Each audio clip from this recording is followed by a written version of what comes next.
안녕하세요, 시티다이버 세호입니다. 오늘은 프랑스에서 공부했던 제 친한 에디터가 꼭 가보라고 해서 추천한 집이에요. 1시 반쯤 왔는데 이미 줄이 쫙 서 있고, 지금 직원이 한 명 나와가지고 2명이라 그랬더니 한 맥시멈 20분 정도라고 하더라고요. 일단 한번 들어가서 확인해 볼게요.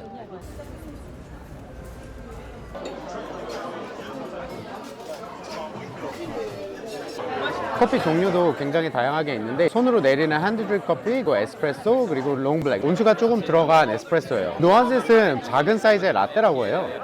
투데이 스페셜이 있는데, 사실 여기 와서 제가 먹어보고 싶었던 건 팬케이크예요. 세 가지가 있어요. 세이버리, 스윗, 그리고 플레인. 세이버리는 짭조름한 거라고 해야 되나? 우리나라 말엔 사실 세이버리가 없는데 감칠맛이라고 하면 되겠다. 오픈하고 나서부터 시그니처였나 봐요. 달걀이 들어가는데 스크램블이랑 수라는 안 된다고 메뉴에 딱 강조가 돼 있고, 노른자를 익히는 정도를 말을 안 하면은 써니사이드업으로 조리를 하는 것 같아요. 안 좋아하시는 분들은 하드로 주문하면 될 것 같고요. 베이컨은 완전히 익히는 웰던으로도 조리가 가능하지만 자기들 추천하지 않는다고. Alrighty, what do we have? Can I please have savory style? Coffee wise, can I have espresso? Double please. Thank you. 직접 이제 착즙한 오렌지 주스고, 오렌지 맛이 강하고 당근 맛은 오렌지의 단맛을 이끌어주는 종류 느낌? 커피는 제 기대만큼은 아닌데요. 에스프레소라고는 하지만 조금 묽은 약간 네스프레소 느낌. 같이 온 프랑스 친구가 말하기를 여기가 유명해진 데에는 이유가 있대요. 프랑스에서 보통 전통적으로 아침 식사, 뭐 브런치라고 한다고 하면은 조그만 바게트에 뭐 잼, 마멀레이드, 뭐 버터, 커피에다가 페이스트리, 뭐 크로아상 같은 거를 곁들이고 그렇게 먹는 게 일상 다반사였는데, 이국적인 브런치를 먹을 수 있는 곳 생기니까 로컬들 사이에서 큰 반응을 얻는 거죠. 와우자. 케찹, 핫소스 아니면 메이플 시럽이 필요하냐, 그래서 미국식으로 한번 먹어볼까 하고서 베이컨에 무슨 메이플 시럽을 끼얹어 먹으라고 하실 수도 있는데, 단짠의 법칙이 있잖아요. 옛날 생각나네요. 옛날 배우자가 미국 사람이어서 이렇게 먹는 거 많이 봤거든요. 되게 노른자가 이렇게 쫙 터지는 게,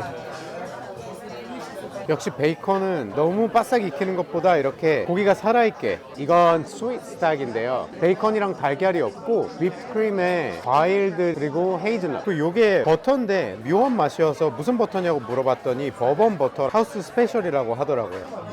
여기 어떤 사람들이 하나 궁금해서 찾아봤거든요. 커플인데 멜번에서 3년을 살았었다 그러더라고요. 호주는 브런치 문화가 굉장히 발달해서 세계적으로 굉장히 유명한데, 빌 그랜저라고 아보카도 토스트를 발명했다고 알려진 아침 식사의 신이라는 사람, 그 사람도 호주 출신이거든요. 그 사람 레스토랑이 한국에도 2개가 있는 걸로 아는데, 호주식 브런치를 파리에서 선보여가지고 그게 완전 대박이 나서 3년 살고 와서 여기서 이렇게 전개를 한다는 게 굉장히 능력이 있는 거죠. 에센스만 딱 뽑아와가지고 뭔가를 버릴 준비가 됐다 느낀 자신감도 굉장히 대단한 것 같고, 생긴 지 10년 사람이 지금도 이렇게 북적거리고, 양도 되게 많은 게, 한 장을 다 먹었더니 밑에 달걀 프라이가 또 하나가 숨어 있어요. 반죽이 질척질척해서 되게 헤비한 팬케이크 있는데, 여기는 얇게 잘 붙였고, 달걀, 베이컨, 버번 버터, 메이플 시럽의 조화가 별거 아닌 것 같지만 잘 어우러져서 먹다 보니까 마지막 한 입이 남았는데 더 먹고 싶다.